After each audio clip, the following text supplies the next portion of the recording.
औज़ुबिल्लाहिमिनश्शैतानिर्रजीम बिस्मिल्लाहिर्रहमानिर्रहीम अल्लाहुम्मा सल्लि अला मुहम्मद व आलि Muhammad. Welcome back my channel.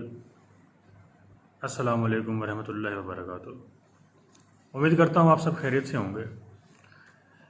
जैसा कि आप सब नाज़रीन को पता है कि रिसेंटली पीएसटी और जीएसटी के तमाम टेस्ट हो चुके हैं और उसके नताइज कुछ खासा नहीं रहे। आज मैं डिस्कस करूंगा कि आखिर वो कौन सी वजह थी जिसकी वजह से इतनी कसीर तादाद में कैंडिडेट्स जो कि नाकाम हुए, फेल हुए, और इतना जो टेस्ट ये तारीख़ में पहली मर्तबा हुआ, पाकिस्तान की तारीख़ में कह लें, आप सिंध की तारीख़ में कह लें, ये पहली मर्तबा हुआ है कि उसका सिलेबस हमें पहले ही बता दिया गया था। IBS अखर की तरफ से और सिंध गवर्नमेंट की तरफ से ये पहले ही अनाउंस कर दिया गया था कि PST का जो टेस्ट है वो पहली जमात से लेकर 8वीं जमात तक की सिंध टेक्स्ट बोर्ड की किताबों में से आएगा, और जो JST का जो टेस्ट है वो 6ठी से लेकर मैट्रिक तक की जितनी भी किताबें हैं, जितने भी सिलेबस, उसमें से आएगा। लिहाजा इसके बावजूद भी इतनी कसीर तादाद में कैंडिडेट्स को नाकामी का सामना करना पड़ा और बामुश्किल चंद एक जो कैंडिडेट्स हैं उन्होंने मतलब पासिंग नंबर उठाए। बहरहाल ये तो है बड़ी अफसोस की बात, मगर इंशाल्लाह अब मैं एक आधे आपसे रीज़न डिस्कस करूंगा जिसकी वजह से ये कैंडिडेट्स जो हैं फेल हुए कसीर तादाद में। उसका सबसे बड़ा रीज़न तो ये है कि सब ने इस टेस्ट को बड़ा हल्का ही ले रखा था कि हम आसानी से कर लेंगे, बच्चों का ख्याल है, हमने पढ़ी हुई चीज़ें। एंड टाइम पर उनको अपनी तैयारियां याद आ रही थी, जैसे स्लीप आई है तो उन्होंने किताबें उठाना शुरू करी है। सबसे बड़ी जो गलती थी, उन्होंने स्टडी को बिल्कुल भी, अपनी मुताल्ले को, अपने फोकस को, अपनी टाइम टेबल को उन्होंने प्रॉपर रखा ही नहीं।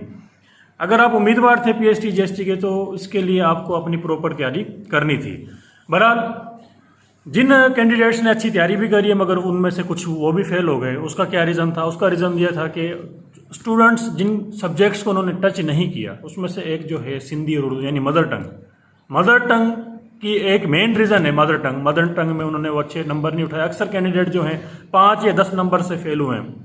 तो अगर वो अपने मदर टंग सब्जेक्ट में, हालांकि उनका अपना सब्जेक्ट है, उर्दू या सिंधी अपना सब्जेक्ट है, अगर वो उसमें अच्छे नंबर उठा लेते तो यकीनन वो फेल नहीं होते। मेन रीज़न ये है, मैं मेन रीज़न इस चीज़ को करार दूंगा कि मदर टंग मेन रीज़न था जिसकी वजह से तमाम कैंडिडेट्स जो फेल हुए हैं। और दूसरी चीज़ ये, अब हमें क्या करना है? IBS अखर और सिंध गवर्नमेंट ने जो भर्तियों का जो नतीजा, जो भर्तियों का जो अनाउंसमेंट की थी, ऐलान किया था, वो 3 फेजेस में होगा। पहला फेज़ हो चुका है, अब उसकी लिस्टें लगना बाकी हैं, फिर उसका इंटरव्यू होगा और बाकी जो दीगर चीज़ें होंगी। अभी ये भी खदशा है, बाज़ कैंडिडेट सोच रहे हैं कि परसेंटेज कम हो गई या नहीं हो गई, इसके बारे में कुछ कहा नहीं जा सकता। ये तो वक्त बताएगा कि ऐसा होना है या नहीं होना, क्योंकि दूसरे फेजेस पे भी बाकी हैं। तो अब जो है दूसरे फेज़ में मार्च में इंशाल्लाह उम्मीद है कि इसकी जो है एडवर्टाइजमेंट आ जाएगी मार्च के बाद फिर उसके फॉर्म फिल होना शुरू होंगे। अब सितंबर से लेकर मार्च तक जो उम्मीदवार वापस तैयारी करना चाहते हैं, अप्लाई करना चाहते हैं, तो उसके लिए इंशाल्लाह अब जो है मैं पूरा एक सीरीज़ इसकी स्टार्ट करने जा रहा हूँ PST GST की। उसमें इंशाल्लाह भरपूर तरीके से मैं आपको श्योरिटी के साथ कहता हूँ, अगर आपने उस पैटर्न को फॉलो किया जो मैं आपको बताऊँगा, उस पैटर्न को अगर आप लोगों ने फॉलो किया, इंशाल्लाह 80% तैयारी आपको मेरी वीडियो से हो जाएगी इंशाल्लाह, अगर उसको फॉलो करेंगे। उसका मैं तरीका बताऊँगा। तमाम कुतब जितनी भी बुक्स हैं जो PST GST में सिलेबस में शामिल थी, उसके एक पॉइंट को हम बड़े डिटेल से डिस्कस करने जाएंगे अब इंशाल्लाह। उसके लिए आपको मैं पूरी प्लानिंग बताऊंगा, तरीक़ेकार बताऊंगा। आप हमें ज्वाइन कर सकते हैं, आप मुझसे रब्ता कर सकते हैं। तो डिस्क्रिप्शन में मैं अपनी डिटेल सारी डाल दूंगा, तो वहाँ से आप देख सकते हैं। दूसरे नंबर पर यह चीज़ है कि आपने प्रॉपर तरीके से, टाइम टेबल से, फोकस से अपनी तैयारी को जारी रखना है। तो मैंने आपको रीज़न बता दिया है कि किसी भी चीज़ को आपने हल्का नहीं लेना है। तो लोगों ने अपने मदर टंग सब्जेक्ट को हल्का ले रखा था, जिसकी वजह से उनको नाकामी का सामना करना पड़ा। अब हम हर एक सब्जेक्ट को, क्योंकि पूरे यूट्यूब पर उर्दू ग्रामर के हवाले से कोई वीडियो मौजूद नहीं है, ना सिंधी ग्रामर की तो है, उर्दू ग्रामर की नहीं थी, मगर इस बार इंशाल्लाह हम जो है तमाम सब्जेक्ट्स को डिटेल बाय डिटेल डिस्कस करेंगे।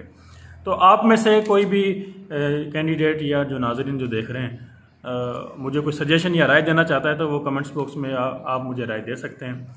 तो इंशाल्लाह नेक्स्ट वीडियो में मिलेंगे। इसी तरह ही हम मिलते रहेंगे।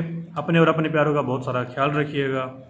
पाकिस्तान जिंदाबाद। अल्लाह हाफिज़।